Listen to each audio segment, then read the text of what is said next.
宁宁，你定制的这件旗袍真不错。放开我妈！不要！待会我穿上肯定。宁宁，你怎么了？身体不舒服吗？妈，你还活着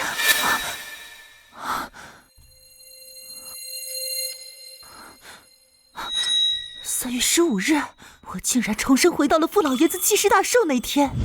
上辈子，老公的爷爷傅正海70大寿，在家大宴宾客，我母亲也受邀赴宴，却没想到，老公为了升职，撮合我母亲和他上司赵总相亲。宁，救我！妈！我母亲呼救挣扎，我拼了命撞开房门，只看到昏死在沙发上的妈妈。我梁淑芬劝说，都是我母亲不识好歹，命不好。老公为了大事化小，逼迫我签谅解书，我死活不肯，坚决要报警。争执着，我眼前一黑，醒来发现自己竟然重生了。宁，你老天爷既然让我重生，我一定要感谢我跟妈妈惨死的命运。宁，出什么事儿了？妈，外婆心脏病发作，被紧急送医，你现在立刻去医院照顾她，一刻都不能耽误。宁，你外婆怎么会突然发病啊？妈，我现在没时间跟你解释太多，但你必须相信我，你快去医院照顾外婆，今天绝对不能来参加寿宴，千万不要回傅家，一定不能来。好，妈都听你的，妈现在就去，你要照顾好自己。老天既然给了我一次重来的机会，我不光要护住我妈的命，更要让那群害死我们的畜生付出血的代价。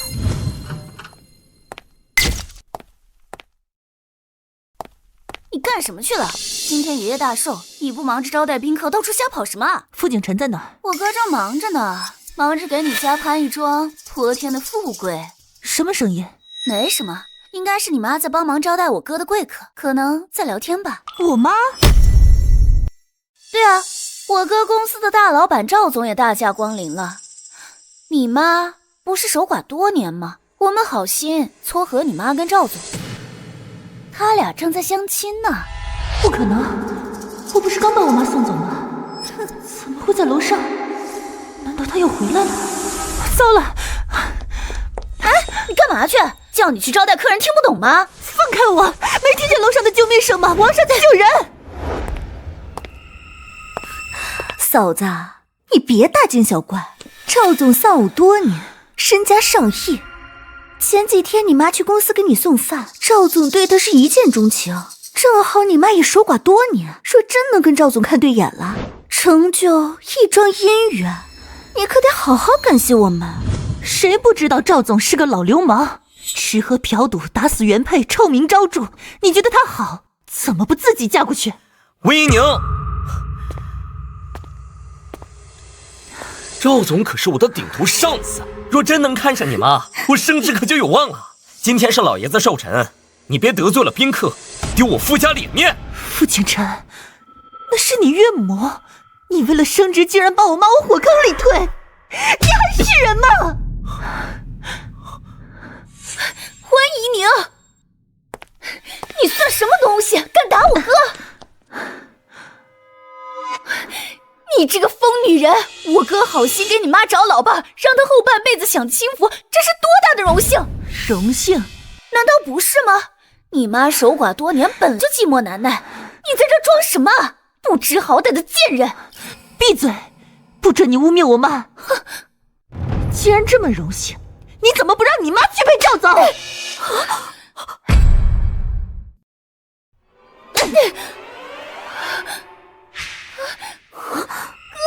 他又打我！你快滚吧，这个疯女人！给瑶瑶道歉！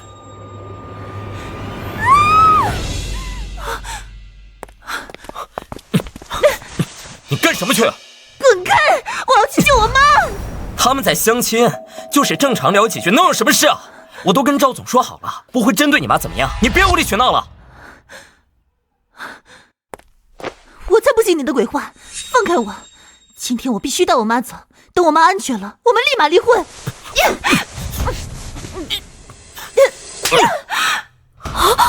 离婚？你敢跟我提离婚？对，离婚。温姨娘，能嫁进富家是你8辈子修来的福分，离婚了，你可就是二手货了。你敢跟我提离婚？离，必须离！这个丧门星早该滚出我们傅家了。哥，跟他离了，马上娶小小姐。小小姐温柔贤惠，哪点不比他强？瑶瑶，别这么说，嫂子只是太担心而已，一时急糊涂了。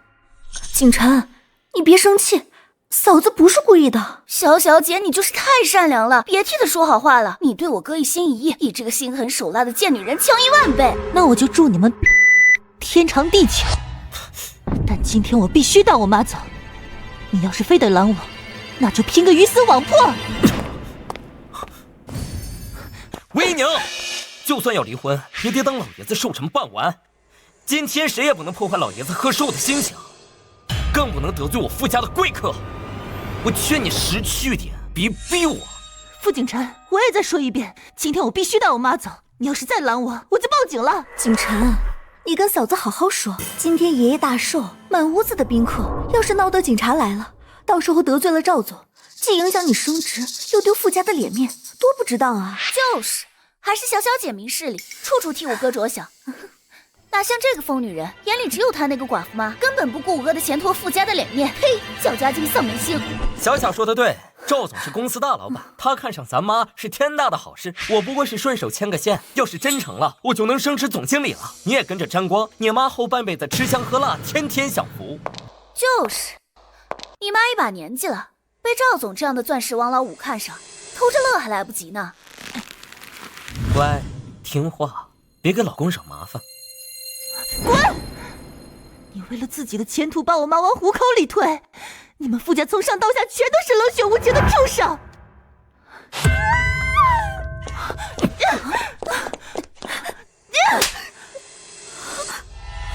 温姨娘，你找死！你敢打小小？小小，你怎么样？我没事，你别怪嫂子。都别过来！今天谁敢拦我，别怪我刀子不长眼！不能让他坏了景晨的好事。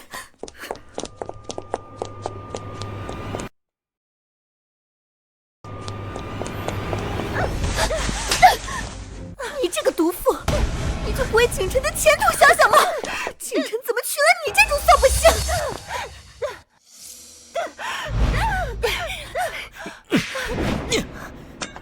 贱人，看我今天怎么收拾你！丧门星，你搅得傅家鸡犬不宁，今天就让你知道我的厉害！你哥要升职加薪，凭什么牺牲我妈去讨好赵总？要去献殷勤，让你妈去啊！什么叫牺牲你妈？明明是你妈穿的花枝招展，故意去赵总面前卖弄风骚，勾引赵总。你妈身上那件旗袍是你给她精心准备的吧？旗袍的确是我准备的，但我妈不是还没来得及换上吗？温姨娘，我最后警告你，你若执意闹下去，别怪我不顾夫妻情义。识相的就乖乖闭嘴，不然有你好果子吃。我妈并没有穿那件旗袍，所以到底是哪里出错了？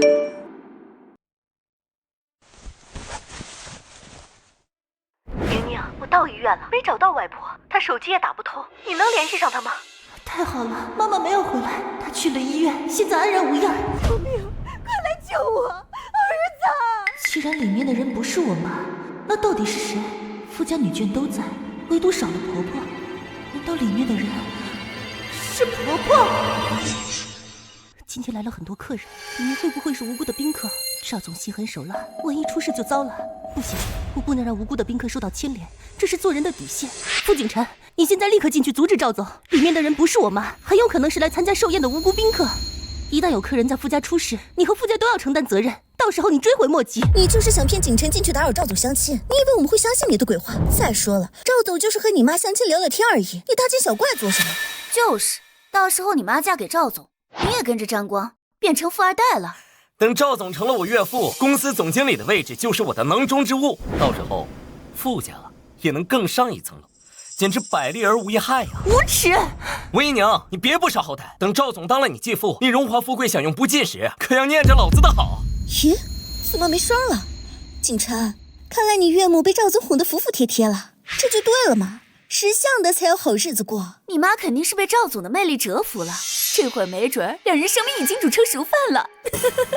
我最后一次劝你们，立刻进去阻止赵总，里面的人真的不是我妈。一旦无辜宾客在傅家出事，后果不堪设想。够了，你少在这里危言耸听了。爷爷的寿宴快要开始了，你赶紧去给我招呼客人去。瑶瑶，救我！里面的声音怎么这么像我妈？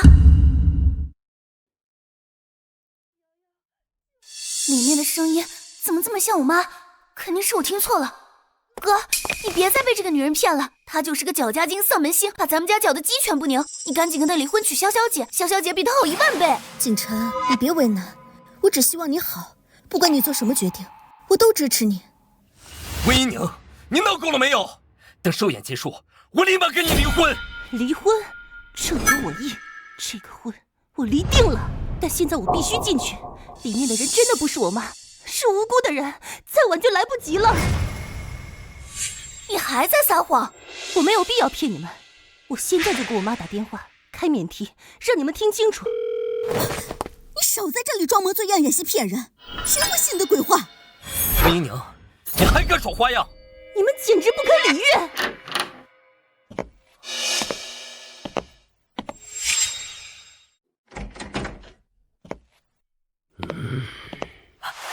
赵总，傅景晨，你怎么办事的？你不是说你岳母很乐意吗？怎么还跟老子搭桥？赵总，我岳母她怎么了？怎么了？让她喝个酒扭扭捏捏的，老子要不是看她徐娘半老，风韵犹存，哼，才懒得浪费时间。扫兴！赵总，我岳母农村出身，没见过什么世面，第一次见到您这样的大人物，一时紧张了。您大人有大量，别跟他计较，我带他给您赔不是了。赵总，您别生气，回头我们好好劝劝他，下次定让他好好陪您。那您看今天这相亲，马马虎虎吧，不过你们还得劝劝他，都一把年纪了，别装什么矜持。老子喜欢更主动点的，不然你这升职加薪可就没指望了。是，赵总，您慢走。你妈真是不知好歹，居然敢得罪赵总。哥，那老妖婆就是装清高，不识抬举的东西，狠狠打一顿，看她还敢不敢装。瑶瑶说的对，就是欠收拾。怎么急得怕了？早干嘛去了？刚才不是挺横的吗？这会儿怂了？嫂子，早知道这样，刚才就该乖乖听话，何苦闹成这样呢？现在知道担心了，晚了。你妈不识抬举得罪赵总，就算没死也得脱层皮，这就是跟我作对的下场。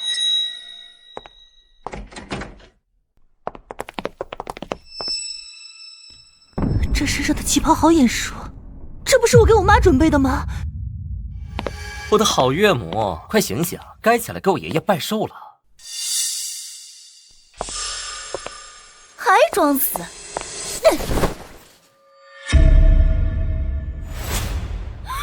妈！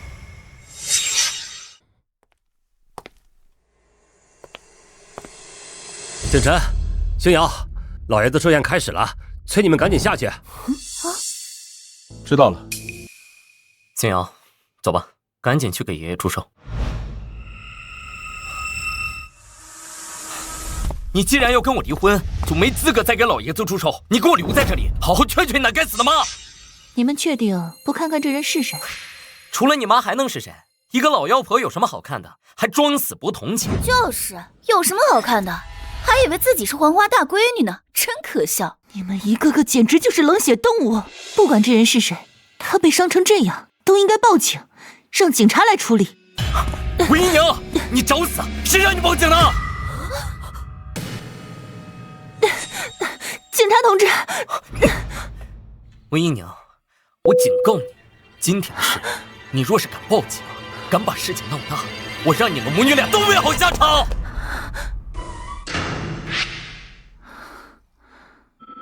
他到底是谁？为什么穿着我给我妈准备的衣服？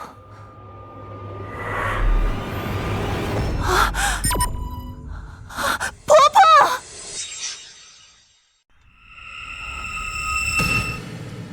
他怎么会穿我给我妈准备的衣服？还有一口气，必须尽快抢救。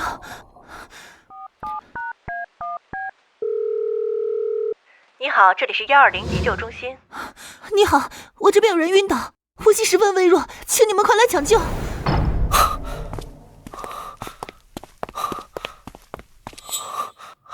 爸，我妈呢？我哪知道？问你外婆去。景晨、金瑶，你们忙什么去了？一上午都不见你们俩。外婆，我妈去哪里了？哦，你妈啊，刚才你舅舅舅妈拌嘴吵了几句，你舅妈生气走了，你妈应该追去劝她了吧？那我打电话问问。妈没带手机，你怎么打？舅舅，你给我舅妈打电话问问，就说寿宴开始了，让他们快点回来。打什么打？一点小事就生气走人，惯着他。我今儿要是先给他打电话，我就不是男人。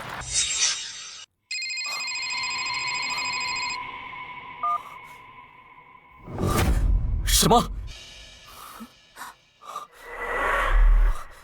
叫他们先等等，我马上过去。哥，我也去。景晨，来了。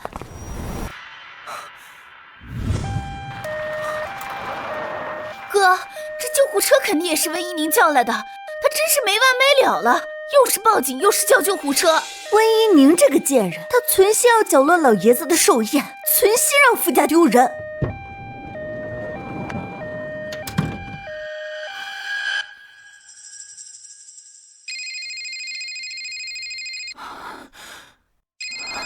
肯定是救护车到了。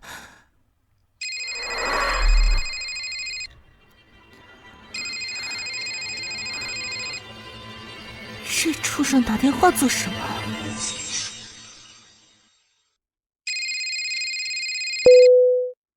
温一宁，你慢点干什么？还有救护车？今天老爷子70大寿，满屋子客人，你非要闹得全家不得安宁，图什么？救护车到了，快，赶紧让他们上来！站住！不是你们家打急救电话说有人晕倒，情况紧急吗？没有，那人有神经病，闹着玩的。你们怎么能这样？这是浪费医疗资源。我家今天老爷子祝寿，大喜的日子，没人生病，你们赶紧走。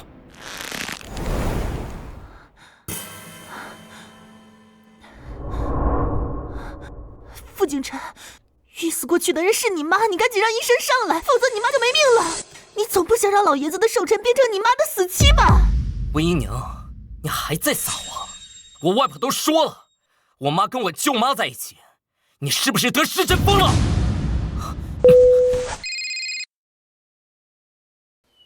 喂，医生，我是刚刚打电话求救的，病人情况十分危险，请你快点上来救人。可是你们家人说家里没人生病，拦着不让我们进，还骂我们，叫我们滚。看来傅景晨在门口守着，再这样耽误下去就真没命了。医生，那这样吧，我赶紧把人背下去，你们等我一下，千万别走。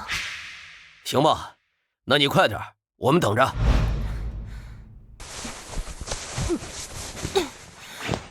傅景晨，等你知道昏死的人是你妈，看你还怎么嚣张！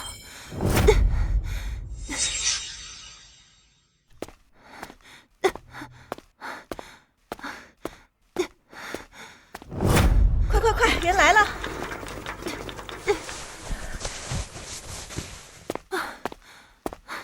医生，你们赶紧抢救！这衣不蔽体的，赶紧盖上。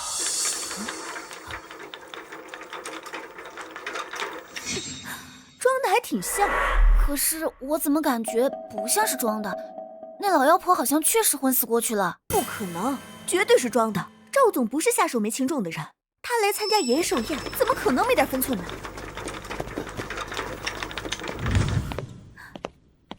傅景晨，你还愣着干什么？还不赶紧上救护车去医院！我去医院做什么？那是你妈，不是我妈。何况我们很快就要离婚了，你妈的死活跟我没关系。傅景晨，睁开你的狗眼，看看清楚，那到底是谁的妈？当然是你妈。如果是伯母的话，你会这么积极好心的救她，还亲自背她下楼？对，如果那真是我妈，你别说帮忙救援了，你巴不得我妈早死吧？我最后一次提醒你们，现在救护车上的人就是你妈梁淑芬，你如果不赶紧跟去，恐怕连你妈最后一面都见不到。你个贱人，别再演戏了！该死的人是你妈！你别想混淆视听哄骗！别再侮辱我妈！魏姨娘，你再敢对小小动手试试！傅景晨，都什么时候了，你还有心思关心他？你到底是眼盲还是心瞎？你妈消失了这么久，你们居然没有一个人去找她！我外婆亲口说的，我妈去找我舅妈了，她一会儿就回来。真是无药可救。既然你们死活不信，那就等着后悔吧。我好心给你妈介绍对象，你不领情就算了。我妈这些年对你不薄，你一口一句诅咒她死，有你这么当儿媳妇的吗？温姨娘，夫妻一场，我劝你不要把事情做绝，否则别怪我不留情面。我懒得跟你们废话，反正你很快就会为你今天的所作所为付出代价。我报了警，也叫了救护车，梁淑芬是死是活，也跟我没啥关系了。你们到底有没有家属跟着？人快不行了。哥，你别信他们说的，外婆都说了，妈跟舅妈在一起，很快回来。你妈养了你们这两个白眼狼，怕是要死不瞑目了。于是，是你打的电话吗？按照规定，谁打的急救电话谁上车，请不要影响我们的工作。好吧，我跟你们走一趟，正好我也不想在这个恶心的地方待下去。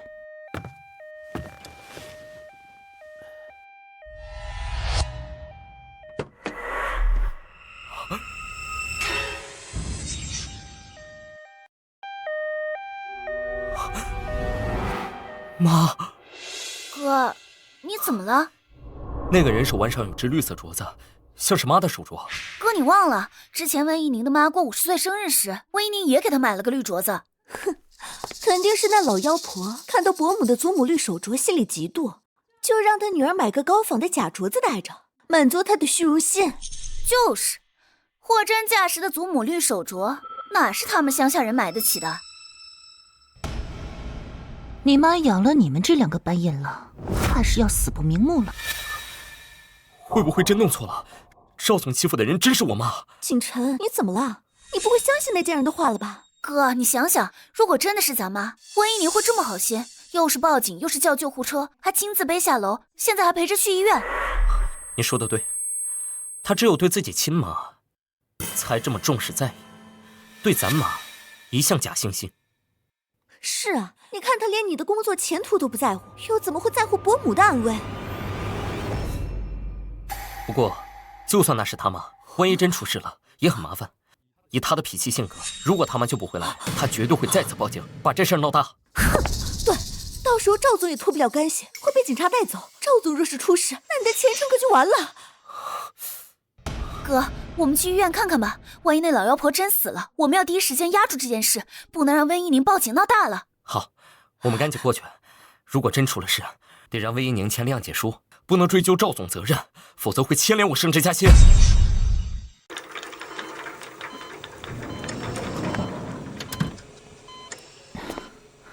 医生，这是患者儿子的电话，有什么问题你们找他吧，我还有事先走了。我做到这一步已经仁至义尽，能不能救回来就看梁淑芬的命了。等等，医生，怎么了？我刚打电话说他母亲在抢救，他骂我骗子，直接挂了。患者抢救必须有家属在场，你还不能离开。好吧，那我再等等。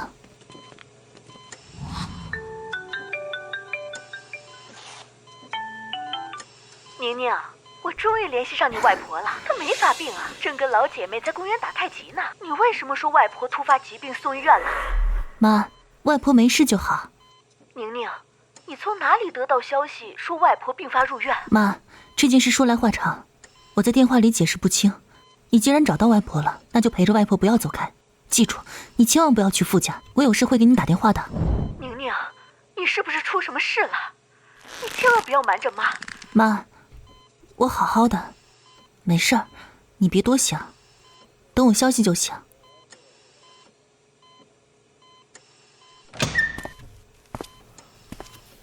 医生，病人情况怎么样？抱歉，我们尽力了，病人窒息，错过了最佳抢救时机，请节哀。梁淑芬就这么死了，但这都是她的命，怪只怪她生了2个狼心狗肺的儿女。女士，我们已经尽力了，但凡早送来15分钟，也有希望抢救回来。谢谢医生，你们辛苦了。如果不是老天爷给了我一次重生的机会，躺在这里的就是我妈了。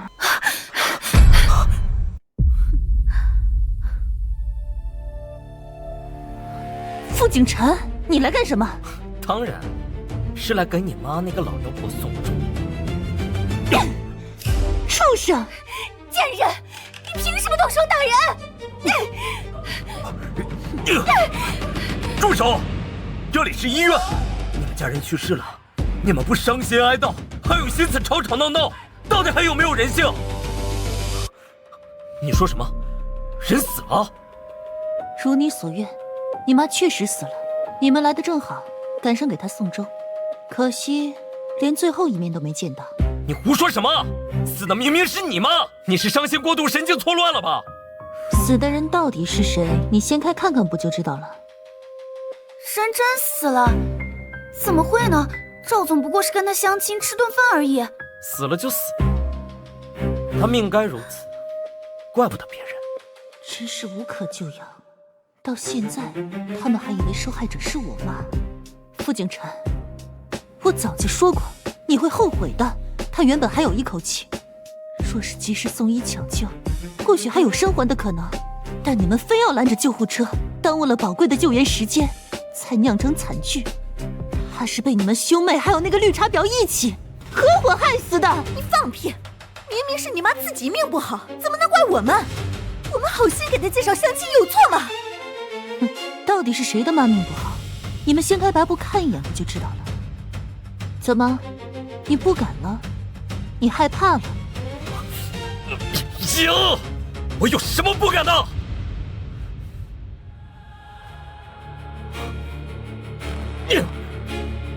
妈！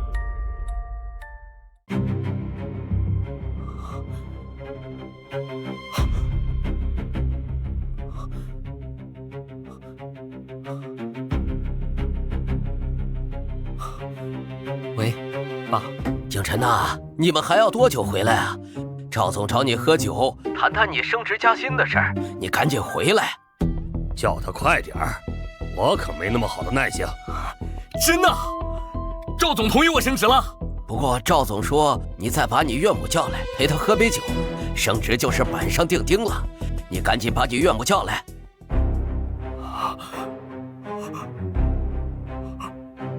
手机给我，我跟他说。傅景晨，我说话算话，你把你岳母叫来，再陪我喝2杯，我保证你马上荣升总经理。赵总，这件事有点麻烦，我一会儿回去跟你好好解释。解释什么？你赶紧把人带来，不然我马上走了。那公司总经理的位置就是别人的了。别，赵总，你等等，我马上赶回去。哥，怎么了？赵总说什么？赵总还有那老妖婆作陪，可他人都死了。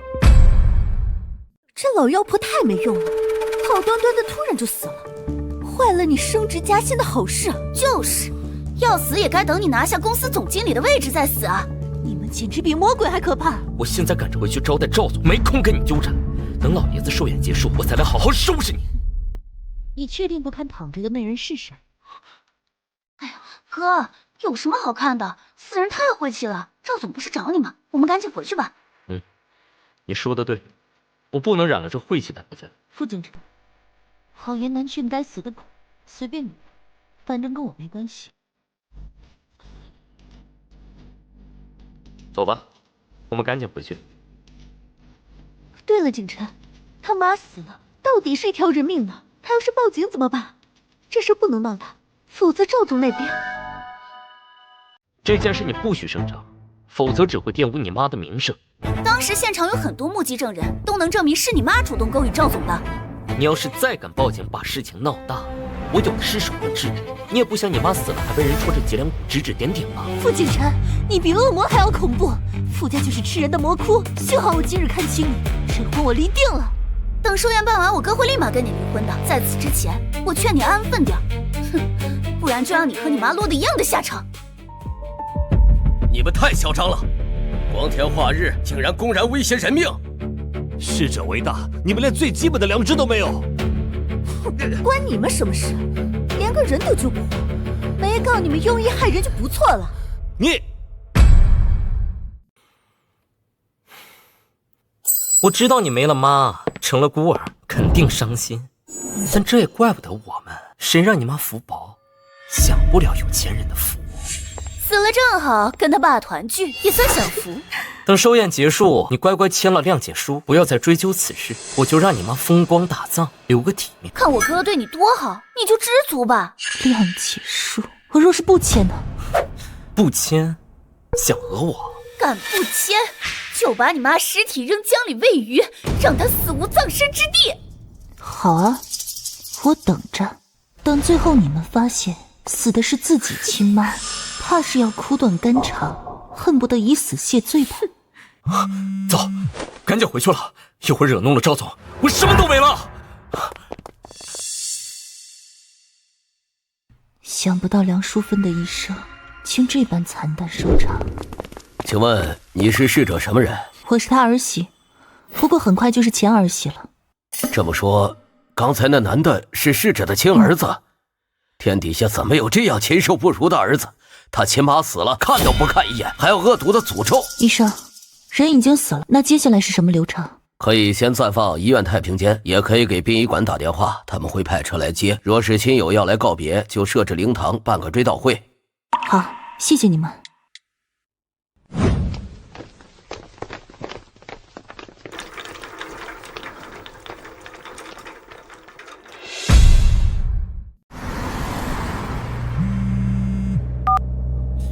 温一宁，你又想干什么？傅景晨，殡仪馆把你妈的遗体运走了，你最好通知下你家里的亲朋好友，让他们尽快到殡仪馆接你妈最后一面。你有病吧？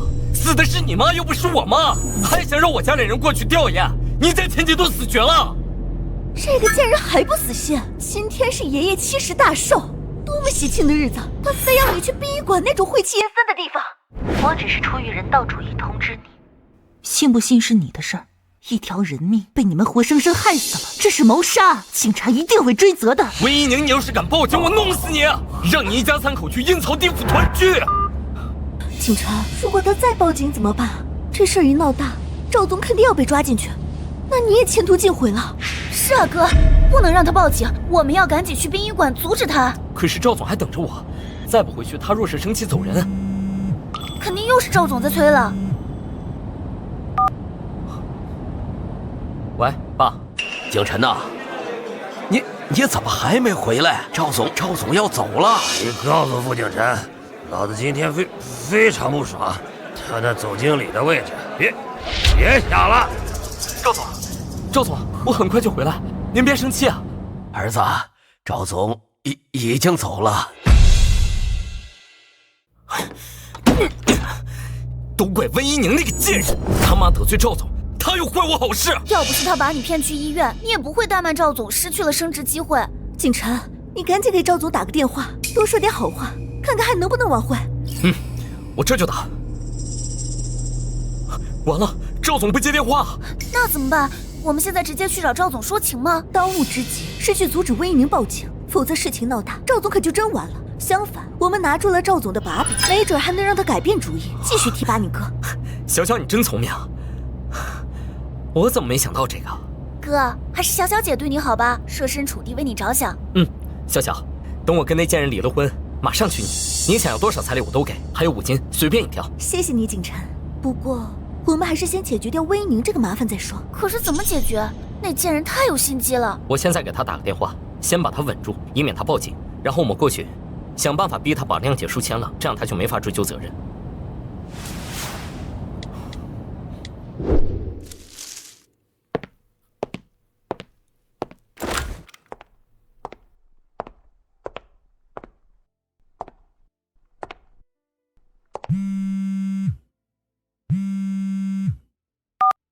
傅景晨那个混蛋，不是说不来吗？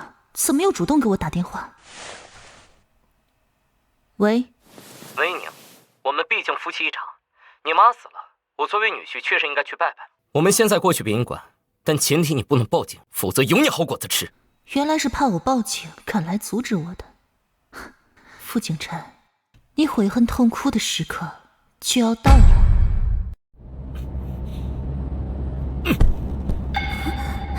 哥，他怎么说？他什么都没说，直接挂了。亲妈都死了，估计是太伤心了，真是可怜啊。那是他咎由自取，要不是他，我也不会得罪赵总，失去晋升机会。对，这笔账我们一定要算。他想骗我们去殡仪馆，8成是要逼着我们给他妈磕头道歉。我们偏不，我们不但不让他如愿，还要搅得他妈在黄泉路上不得安宁。小小姐，你是不是有主意了？对付温一宁这个贱人，我倒是有个办法。傅景琛，只要你们敢来，就会留下板上钉钉的证据。这怎么回事？是家属来了吗？你们是什么人？来干什么？这里是灵堂，请庄重点。打我！我报警了。老二，别跟女人一般见识。我们收了钱只做分内事，不要节外生枝。我的好嫂子，节哀顺变。从今以后，你就孤家寡人一个了。你现在是不是很后悔跟我哥提离婚啊？他后悔也没用了，你们母女俩毁了景琛的前途，景琛这辈子都不会再多看你一眼。等你们离了婚，景琛马上就会娶我，他还说要给我88万彩礼呢。那恭喜你们，我说过，天长地久，你们最好永远锁死。你骂谁呢？别以为你死了骂我就不敢打你。小小姐，别跟个可怜虫一般见识。傅景琛，你来都来了，确定不去看看那躺着的到底是谁？怎么，你还想说躺在那里的是我吗？没错，躺在那里的人就是梁淑芬。事到如今，你看一眼就真相大白了。他这么肯定，难不成躺在这里的人真是我妈？怎么，你害怕了？你个大男人连去看一眼的勇气都没有。景琛，你别信他的鬼话，他就是想骗你过去掀开白布，看看他妈惨死的样子，好博取你的同情，让你给他妈道歉赔罪。就是，没准他等会儿还要狮子大开口，跟我们索要巨额赔偿。你们真是无可救药。温姨娘，你费尽心思把我们骗来殡仪馆，不就是想逼我们给你妈道歉吗？我告诉你，没门儿！你更别想要任何赔偿。你们母女毁了我的前途，简直是老子的克星！老子没一把火烧了这灵堂，就已经是仁至义尽了。你自己没本事，就会甩锅怪别人。为了前途，把自己的亲妈送上领导的床，真是丢人。温姨娘，我警告你，要是我失去这次晋升机会，我让你们一家3口去阴曹地府相聚。哥，你跟他扯这么多做什么？赶紧叫他把谅解书签了，不能让他再继续追究这事儿。对，景琛，赶紧让他签谅解书，我们好离开这儿。这鬼地方阴森晦气，我一刻也不想待。温姨娘，看在我们夫妻一场份上，你出言不逊我就不计较了，但你必须签下谅解书，保证不再闹事，也不能追究任何人的责任。谅解书？对，谅解书。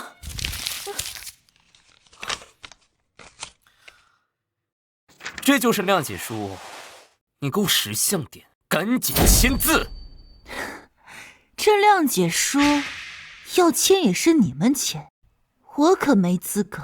你怎么没资格？死的人是你妈。温姨娘，说到底是你妈自己倒霉，跟我们一点关系都没有。你别想怪到我们头上。温姨娘，爷爷其实寿宴被你搅得一团糟，赵总那么尊贵的客人也被你妈得罪了。我没找你算账就够仁慈了，赶紧签！温姨娘，你要是敢动手，我马上报警，让警察来看看这事到底该怎么处理。傅先生，徐小姐，这我们还要继续蹦？我最后警告你，赶紧把谅解书签了，否则我立刻毁了这灵堂。既然这畜生冥顽不灵，不如叫他自己签好了。傅景琛，不是我故意不配合，而是这谅解书我确实没资格签。要签也该是你签，毕竟受害人是你妈。岳母而已，什么妈？你妈也配拥有景晨这样优秀的儿子？我妈幸亏没有这种禽兽不如的儿子。哥，看来他是打定主意不配合了。温姨娘，你真是给脸不要脸！景晨，他说的也对，你签就你签，反正你俩现在还没离婚，你还是那老妖婆的女婿，你作为家属也可以签这谅解书。也行，反正是我岳母，我签就我签，只要签了这谅解书，就没人能追究责任。你确定不签？你想签就签，不用征求我的意见。好，我签了就代表你放弃追究责任的权利，你不许再拿这件事去要挟任何人，也不许报警。小小，笔。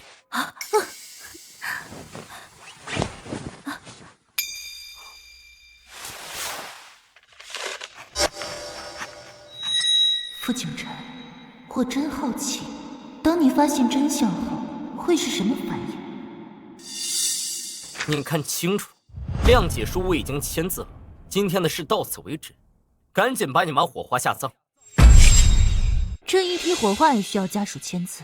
傅景晨，既然你这么喜欢签字，那就再签一个火化同意书呗。温姨娘，你搞清楚，躺在那里的是你妈，火化同意书当然是你签字。如果我签字了，你妈现在就会被送去火化。等你们发现真相，你们连最后一面都没见到，那岂不是又要找我拼命？你还敢诅咒我妈？看我不教训你！傅新阳，你妈那么宠你，你对你妈就没半点关系。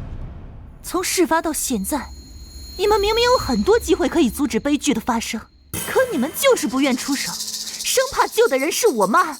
现在，你妈躺在那里很久了，你们有时间有精力跟我叫嚣，就是不肯过去看一眼。你们到底是不相信我的话，还是害怕死的人真是你妈？你们成了刽子手，潜意识中逃避。你胡说，是不是胡说？你转身走几步路，掀开那白布就能证明。哥，你说他这么肯定，你说会不会真的？瑶瑶，不会的，你别信那个贱人的话。温姨娘，你还废什么话？谅解书都签字了，赶紧让你妈火化下葬，别在这膈应人，晦气死了。景晨，他不是让你签火化同意书吗？你就签，签完字把人一烧，这事儿就尘埃落定了。你确定要签？景晨，你还犹豫什么？赶紧签，签完字把人火化，这事儿就死无对证了。我们还赶着去找赵总，看看能不能说说情，求他继续提拔你做总经理。对，我们还要去找赵总，我的前途不能就这么算了。火化同意书呢？既然你不肯签，那就只能由我再次代劳。你们把同意书拿给他吧。傅景晨，你可想清楚。温姨娘，该想清楚的人是你。若不是你一再挑衅我们，我们说不定还能大发慈悲，让你抱着你妈的尸体哭一晚。现在你妈很快就要烧成灰了，你以后再也见不到你妈了，想想就可怜。行，既然你们已经签字，那按照程序，遗体就将送去火化了。你们确定不再多看一眼吗？看什么看？你们在这上班，天天看死人没看够吗？赶紧拉去烧了！我只是好心提醒，你怎么满口污秽？我在这工作这么久，还是第一次看到你们这种奇葩。都说死者为大，可你们拉着一帮小混混在灵堂上蹦迪，实在是大不敬。我教你多管闲事！温姨娘，你滚开！小心我连你一块儿打！反正谅解书签了，你再也威胁不了我们了。宁宁，出什么事儿了？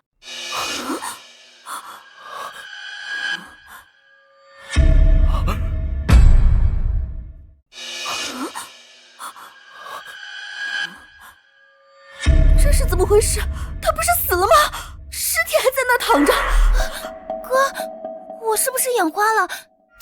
他怎么还活着？他没死，他还活着。那死的人是……妈，你来了。我看到你的微信，说你婆婆出事了，就赶紧过来。宁宁，他们看到我怎么吓成这样？因为他们做贼心虚。宁宁，到底出什么事儿了？为什么你婆婆好端端的会突然去世？还有这些小混混是怎么回事？谁弄来的？在灵堂上蹦迪，太过分了！梁淑芬是被自己儿女害死的，至于这些蹦迪的小混混，也是傅景晨他们请来的。什么？傅景晨自己请人来这蹦迪的？他疯了吗？或许吧。滚！还不给我滚！你有病啊！是你请我们来的，滚！再不滚，我弄死你们！走。傅景晨，你的报应开始了。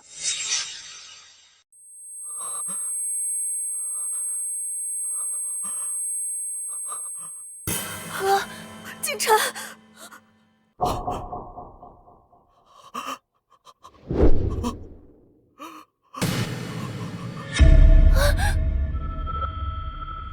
妈，怎么是你啊？你醒醒，醒醒啊！妈，为什么是你呀，妈？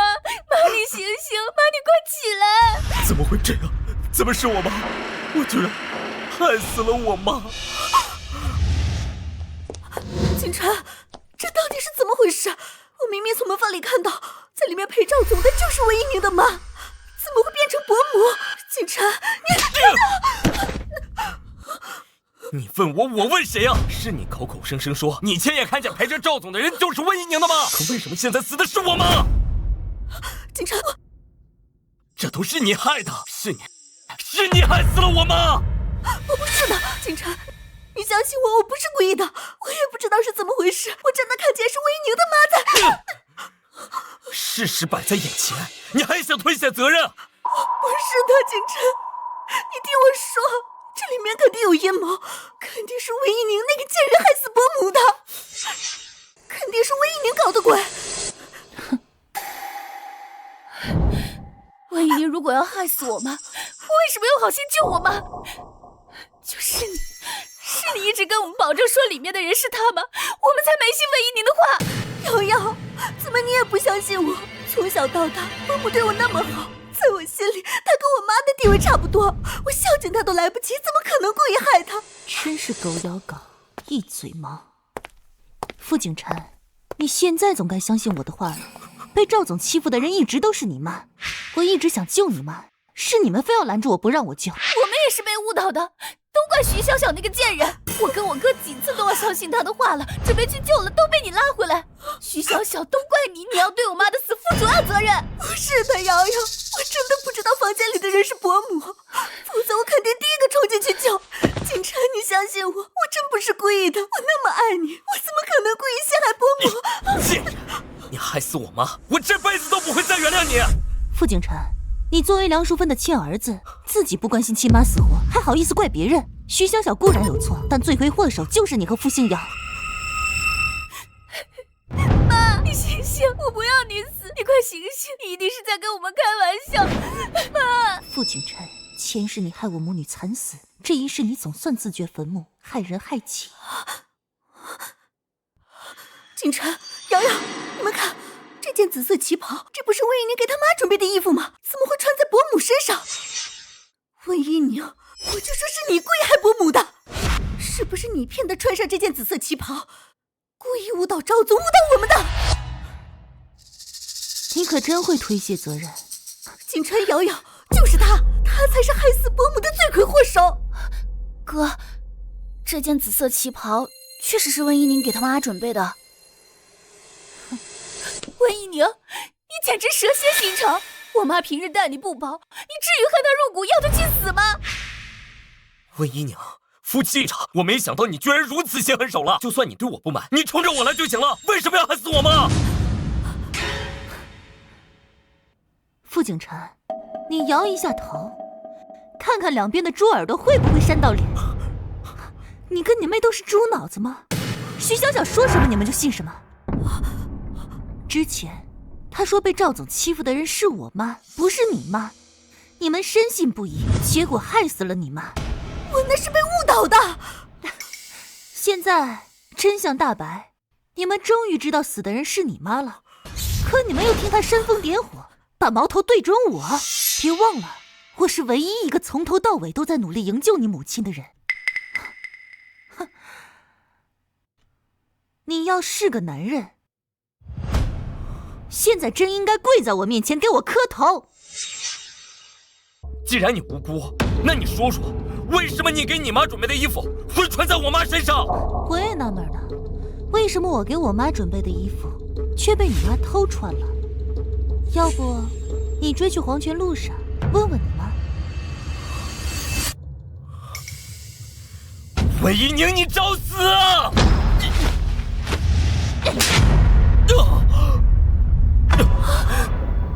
这一巴掌是替你妈教训你的，打你禽兽不如，害死亲妈，不忠不孝。这一巴掌是替我妈教训你的，打你攀附权贵，牺牲岳母，狼心狗肺。这一巴掌是替我自己教训你，打你虚情假意，背信弃义，薄情负信。景琛，你别信他的话，他就是要故意害死伯母，否则为什么会那么凑巧？他刚好把他们提前送走，伯母就穿了这件紫色旗袍，这不是……徐小小，我真是低估了你的恶毒，明明是你煽风点火误导他们兄妹，而我一直在努力纠正你们，结果现在你倒打一耙，要把罪责推到我身上，就是你提前设计好的，否则你如何解释那件紫色旗袍穿在伯母身上？明明是你故意误导我。对，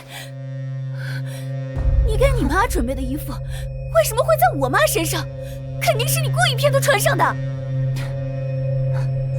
我骗你妈穿上的。你想弄清楚事情真相，查查你们家的监控不就知道了。不过我猜测，大概是因为你妈跟你姑姑撞衫后，她回房换衣服，结果看到我给我妈准备的这件定制旗袍，就偷偷穿走了。可是没想到，这件旗袍阴差阳错成了她的丧服。不可能，我妈又不是没衣服穿，至于看上你妈那件破烂货？傅景琛，你确定不查查监控？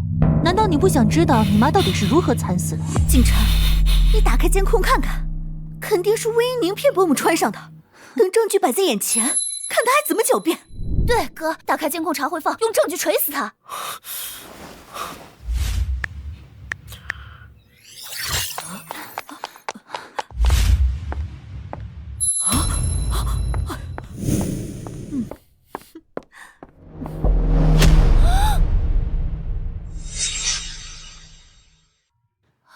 看，果然跟我猜测的一模一样，就是你妈偷穿的。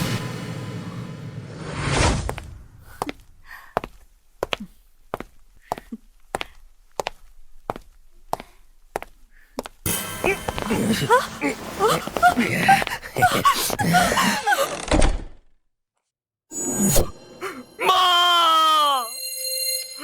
景琛，是赵总认错了人了，不怪我。我当时看到被赵总搂抱的女人穿着紫色旗袍，我就以为是魏一宁的妈。刚才不是说要拿证据锤死我吗？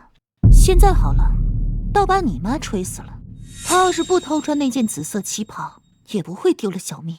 不可能，我妈有的是大牌衣服，才不稀罕你给你妈准备的破烂货。你妈衣服是挺多，可你妈是学人精，你不知道吗？你在胡说什么？宁宁没有胡说，你妈就是学人精，她嫉妒我气质好、衣品好，成天模仿我，不光学我的穿衣打扮，甚至连发型都要跟我做同款。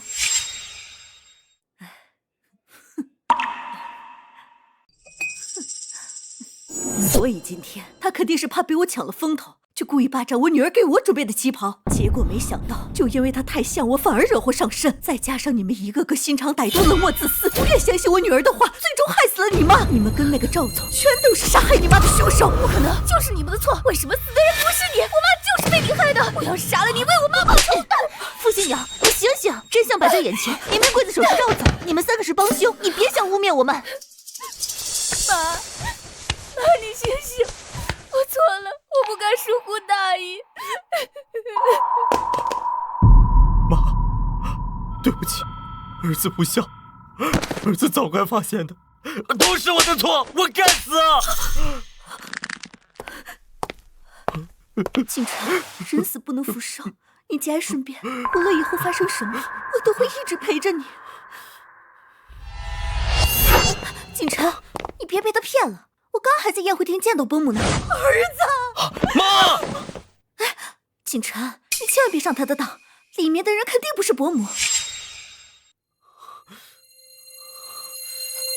景晨，你干嘛这样看着我？你个贱人，都是你惹的祸！傅景晨，你疯了！你凭什么打我？又不是我害死你妈的！不是你还能是谁？要不是你一再跟我妈保证，说房间里陪着赵总的人就是温一宁的妈，我又怎么可能错过营救我妈的机会？我跟瑶瑶几次都要相信温一宁的话，都准备进去救我妈了，就是你把我们拉住，不让我们进去，我妈就是被你害死的。对，就是你误导我们，害我妈错过了最佳抢救时机。你跟赵总是一伙的。哥，报警，让警察把他跟赵总全都抓起来。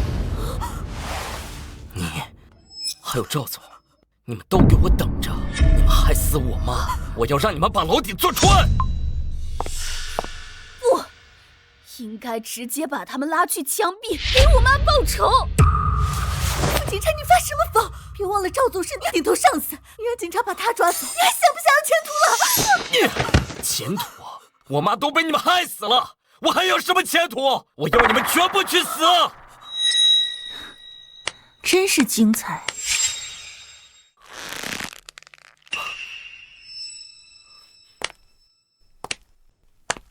傅景晨，徐小小可是你的青梅竹马，你不是很快就要跟我离婚，准备娶她吗？现在居然要把她送进监狱，真是狠心。徐小小，你心寒吗？要被心爱的男人亲手送进监狱呢？宁宁，既然认清这畜生的真面目，那就赶紧离，妈支持你。他们都这样对我了，这婚必须离。温一宁，你别幸灾乐祸，我一定会让所有伤害我妈的人付出沉重代价。你别忘了，刚才你可是亲手签了谅解书，当众表示不会追究赵总的责任，多讽刺！你替自己惨死的亲妈轻易原谅了刽子手，怎么？别告诉我，你现在要啪啪打自己的脸！傅景晨，你干什么？拿来吧你！景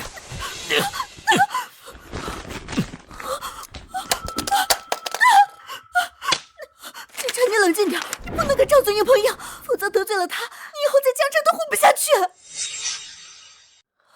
徐小小，我警告你，立刻把谅解书给我！不敢，你现在需要冷静。徐小小，你这么拼命的维护赵总，该不会是赵总的姘头吧？你俩合起伙来坑害我哥？胡说，我没有，我对你哥一心一意。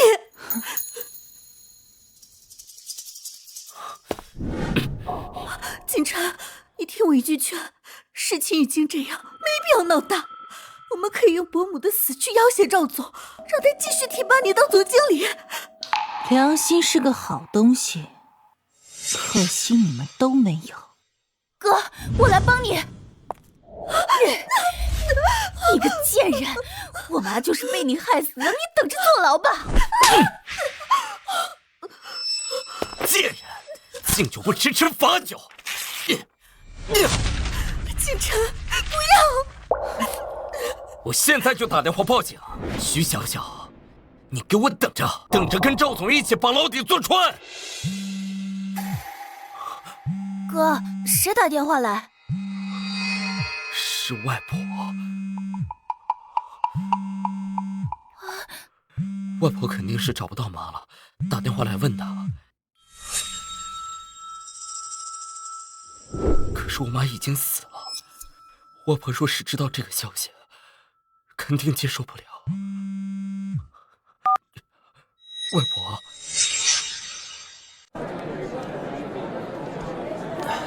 景晨，你跟瑶瑶去哪儿了？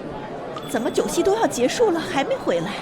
而且你妈也不见了，打了你舅妈的电话，她说没看到你妈，真是奇怪。景晨，你怎么了？你快说话呀！外婆，我妈她死了，现在人在殡仪馆。什么？谁死了？你在胡说什么？今天是你爷爷70大寿大喜的日子，你别乱开玩笑。我没胡说，我妈死了，就在殡仪馆。你们赶紧过来见她最后一面吧。妈，你怎么了？景晨说了什么？谁死了呀？快去殡仪馆！淑芬死了，我的女儿死了！啊！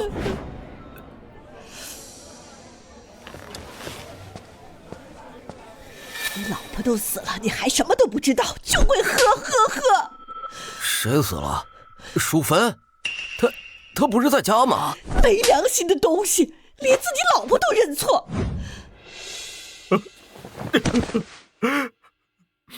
妈，外婆他们马上就来，都是儿子的错，是儿子没能保护好你，我是傅家的罪人。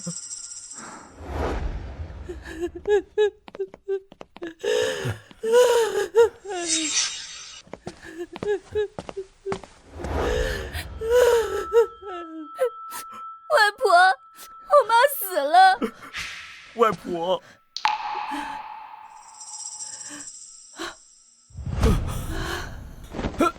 外婆，妈。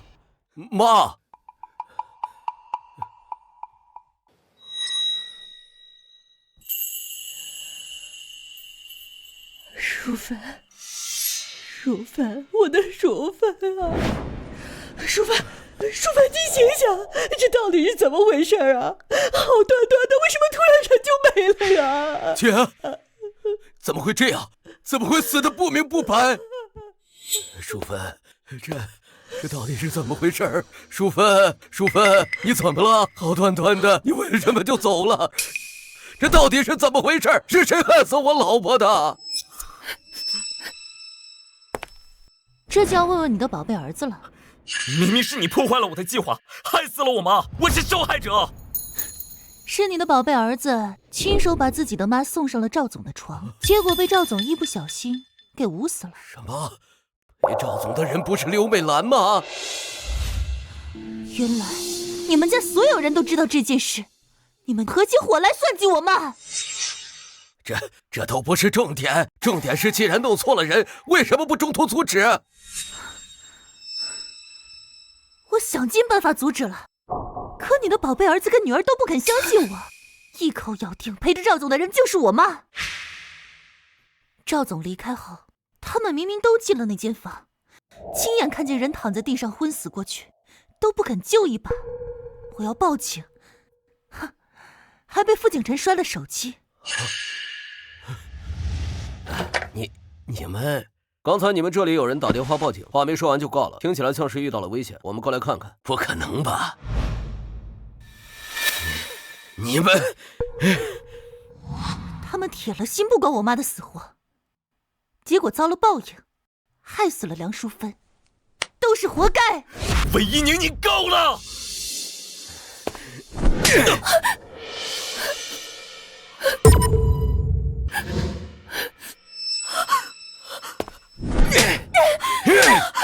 畜生！你们全都是猪狗不如的畜生！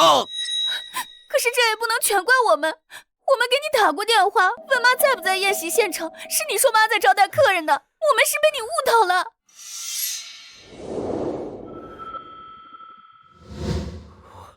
我那时确实看到你妈在宴会厅啊。伯父，你喝多酒看错了，那个穿绿色旗袍的人不是伯母，是景晨跟瑶瑶的姑姑，他们今天撞衫了。伯母就是上楼换衣服，惨遭赵总毒手。什么？这么说，是我的错？都怪你们，你们没有一个人关心淑芬，但凡你们多关心一下她，也不至于在自己家里被人凌辱致死啊！外婆，我们也问过您，您说我妈跟舅妈在一起。什么？是我害死了我女儿淑芬啊！妈，对不起你啊！也怪我，我要是不跟我老婆怄气，早点打电话问问她，我姐或许还有希望。原本梁淑芬的命还有一线希望，可是什么？既然有希望，为什么不救我女儿？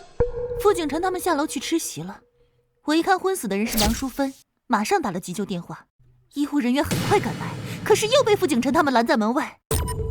他们依然以为昏死过去的人是我妈，还觉得我妈是故意装死，就为了扰乱老爷子的寿宴，为了膈应全家。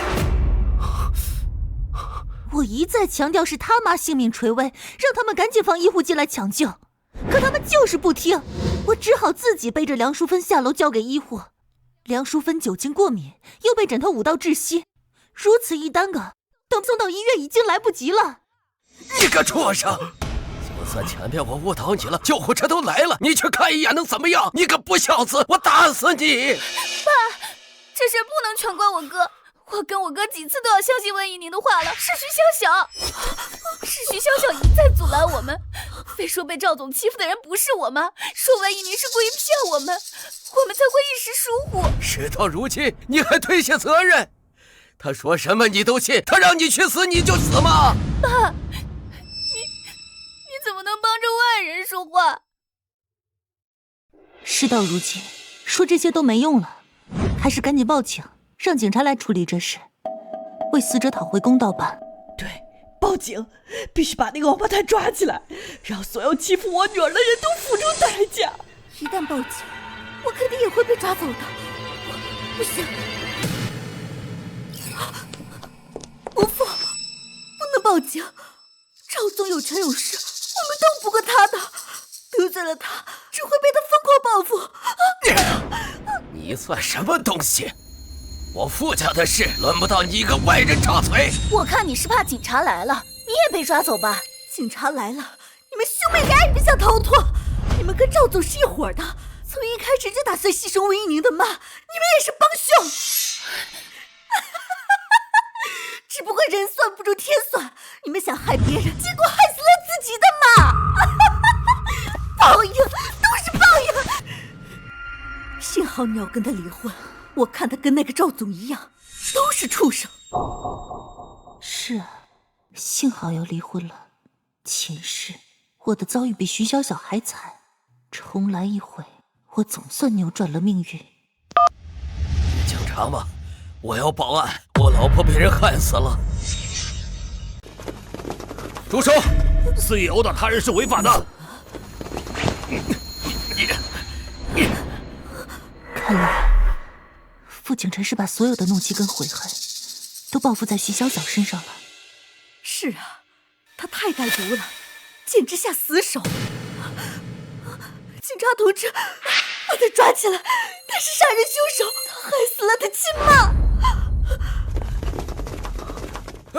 警察同志，你们弄错了，是要把那个女人抓走，她害死了我老婆。还有赵总，赵光明，他是杀害我妈的直接凶手。还有他，温怡宁，若不是他，我妈也不会死。傅星瑶，你是不是神经错乱了？你妈的死跟我有半毛钱关系吗？到底谁是凶手，谁是受害者？警察同志，就是他。要不是你把你妈送走，我妈就不会死。而且你明明有机会救我妈，就是你故意耽误了我妈的死，你必须负责。对，瑶瑶没说错。就算他们不听你的话，你也可以来找我们去阻止赵总。可是你没有，你耽误了时机，也要负责任。傅大山，你简直黑白不分，你们傅家没一个好东西。哎呦，谁让你一声不吭把我老婆送到殡仪馆的？要不是我们及时赶来，恐怕连最后一面都见不到。傅大山，刚才看你骂儿子女儿，我还以为你们傅家总算有一个清醒的，没想到你们家都是一丘之貉。我警告你，对我爸尊重点。你连自己老婆都能认错，有什么资格指责别人？我用尽全力护着梁淑芬时，你在干嘛？在跟人喝酒吹牛吧？够了，都别吵了！到底是谁打电话报警的？死的人又是谁？电话是他打的，但他们嘴里没有半句实话。我来说明事情经过，并且我有关键证据。死的人是叫梁淑芬，是我婆婆。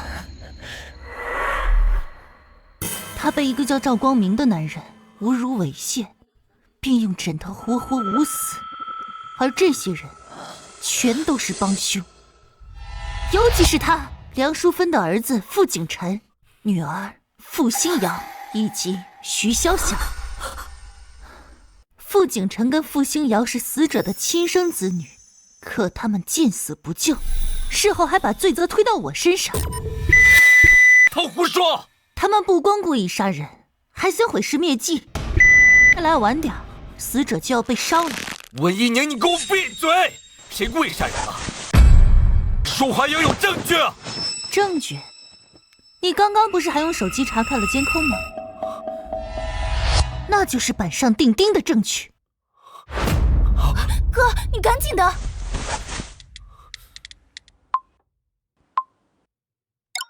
你干什么？蓄意毁坏证据也要负法律责任。现在证据没了，你还能拿我怎么办？就是他跟那个女人害死我妈的，我们这里所有人都能作证。对，他俩跟赵光明都是害死我妈的凶手。你们到底谁说的是真话？我看你们乱成一团，全都带回局里接受调查。等等，等等，我说的每句话全都属实，证据就在我手上。傅景琛，你以为你删除了你手机里的监控，那些事实就不存在了吗？你别忘了，家里的监控是我出资安装的，即便你能删除，我作为管理者也留有备份。哥，怎么办？这个贱人，他太有心机了。警察同志，死者是被一个叫赵光明的人凌辱致死，而傅家兄妹跟徐小小全都是帮凶。今天在医院抢救室外发生的事，医院走廊同样有监控。在医院抢救室还发生什么了？在医院抢救室外，医生给傅景琛打电话，说他母亲在抢救，他骂医生是骗子，直接给挂了。孽子！这算什么？他们后来被我叫来医院，依然不相信死的人是自己亲妈，居然看都不看一眼，骂完我就走了。您这就生气了？您儿子还干了更过分的事呢。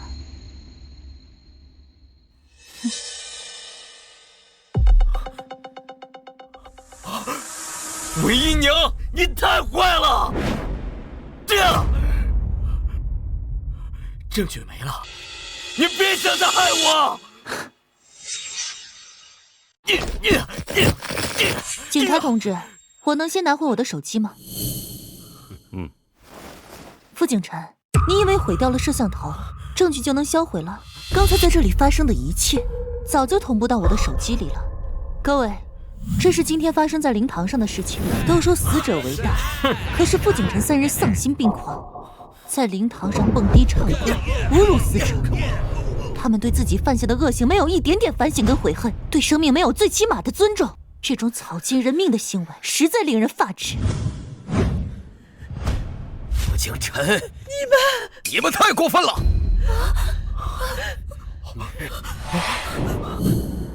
你们真是禽兽不如！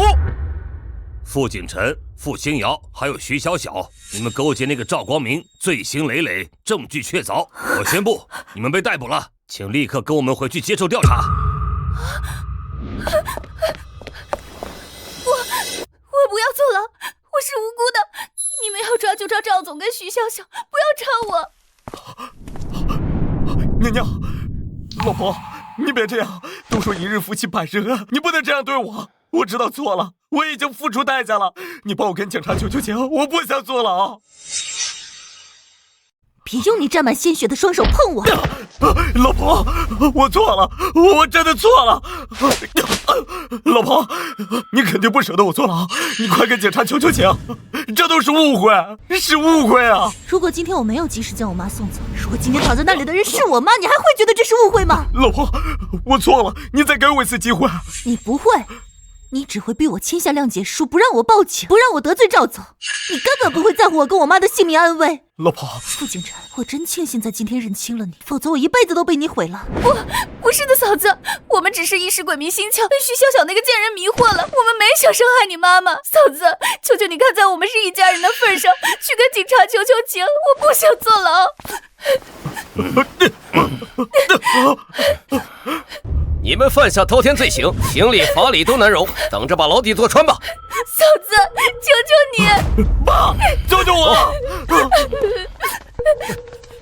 警察同志，你们弄错了，是我报的警，我报警是想让你们抓那个徐小巧跟这个温一宁，不是让你们抓我儿子跟女儿啊！现在证据确凿，就是你儿子跟女儿犯的错，凭什么抓别人？你们应该好好感谢温小姐，被你们那样污蔑，人家还在想办法救你老婆。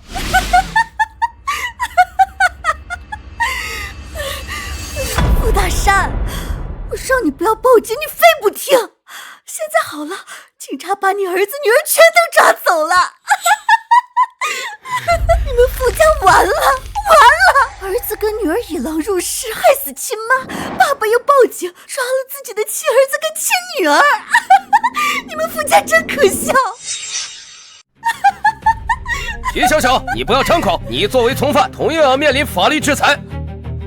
警察同志，我是被迫的，我什么都不知道，这一切都是傅景辰计划的，他才是罪魁祸首。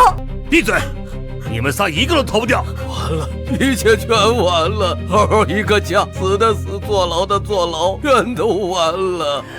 淑芬，我可怜的孩子啊，你死的不明不白啊！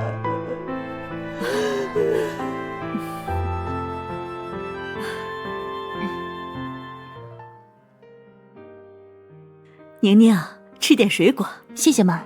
折腾这么久，你跟傅景辰总算离婚了，跟傅家也彻底断绝了关系。我听说梁淑芬下葬后，梁家跟傅家也老死不相往来了。现在傅家就剩2个老头子，日子过得可惨了。那都是他们应得的。确实，一家子没一个好东西。幸亏你离婚了，不然你现在就是傅家的免费保姆。啊，妈，我去开门。打扰了，温小姐。张警官、李警官，你们好，快请进吧。警察同志，你们好，请坐。2位警官，请喝茶。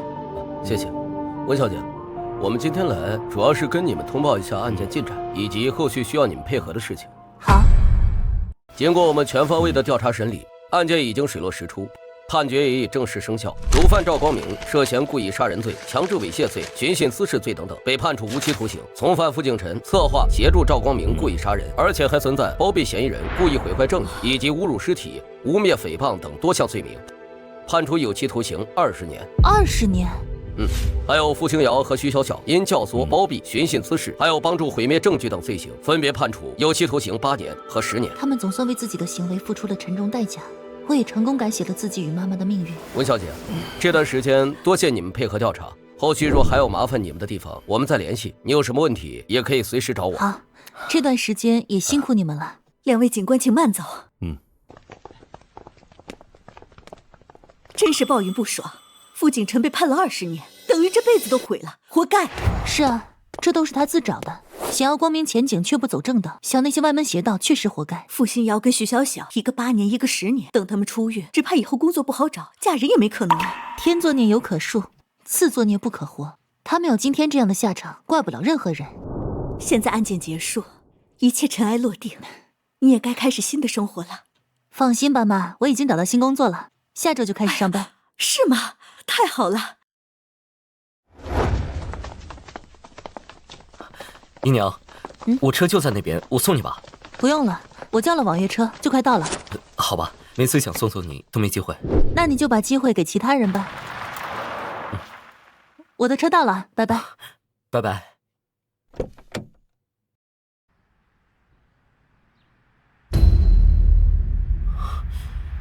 跟上前面的网约车。张警官怎么会突然打电话来？难道当年的案子还有遗留问题？喂，张警官你好。温小姐，有件事跟你说一下，希望你最近稍微注意点。什么事？我刚从监狱那边得知，傅景辰被查出胃癌晚期，申请了保外就医，也就是说他现在出狱了，在外面医院接受治疗。什么？傅景辰得了胃癌晚期？真是恶人自有天生。傅景辰作恶多端，连老天爷都看不下去了。是的，医生说他就剩下3-5个月的光景，我怕他破罐子破摔，故意报复你。好，知道了，我会注意的。原本我以为傅景辰要坐20年牢，想着没那么快出来就没搬家，谁知他得了绝症，申请保外就医，这么快就出来了。不行，我得立刻跟妈说一声，让她务必小心。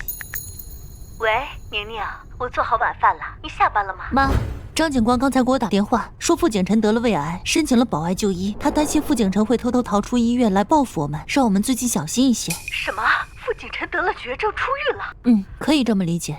总之您在家小心些，有人敲门一定要问清楚。好，我知道了。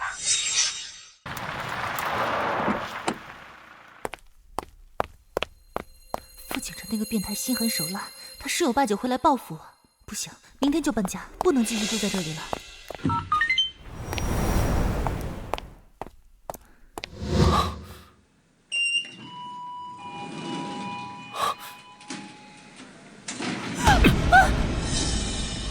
傅景晨，果真是你！我亲爱的前妻，好久不见，看来你知道我要来找你。傅景晨，你干什么？放开我！快来人呐！救命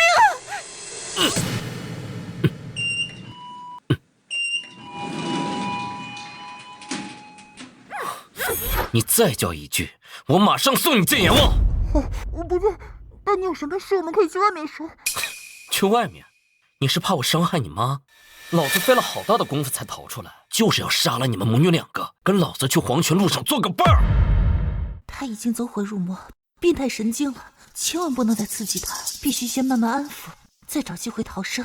傅警察，我听警察说了，你得了癌症，出来是治病的。你的消息很灵通啊。其实现在医疗技术很先进，不少癌症都可以治好，你不要泄气，还是先配合治病要紧。看不出来你还挺关心我的，难不成你还爱着我？你下班时黏着你的男人是谁？你新交的男朋友？你跟踪我？是啊，我跟踪你2天了，看你日子过得这么开心快乐，我只能像只老鼠一样躲在阴暗里偷窥。你知道我的心情吗？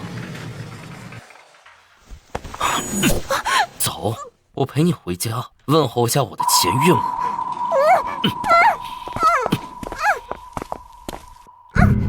妈妈，千万不要开门，不要开门！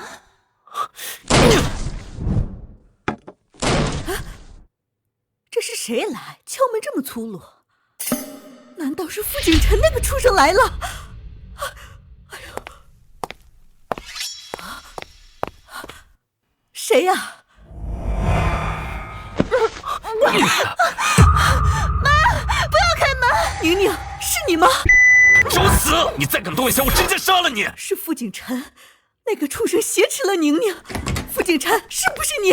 你马上放了宁宁，否则我跟你拼了！我的好岳母，我特意来看望你的，你就用这种方式迎接我？快躲进房间，大姐别出来！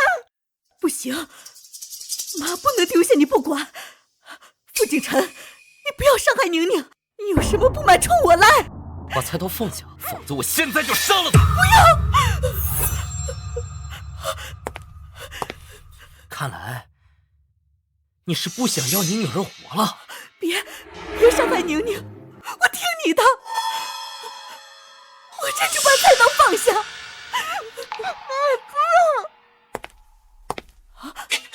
武西多，你们什么时候报警的？傅景晨，你还在服刑期间，这种行为罪加一等。老子都得了绝症，没几天好活了，还怕罪加一等？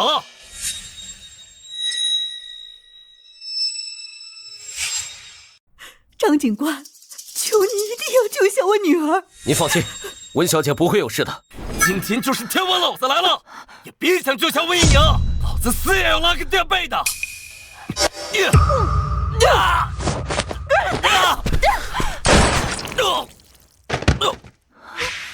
宁宁，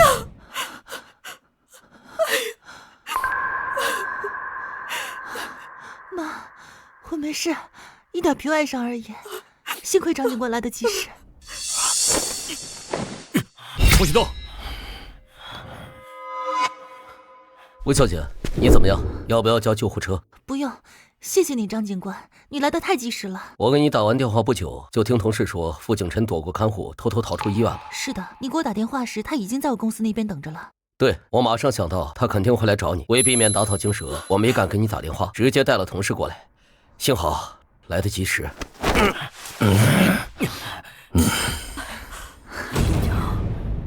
我做鬼也不会放过你！哼，你下地狱跟你妈团聚去吧。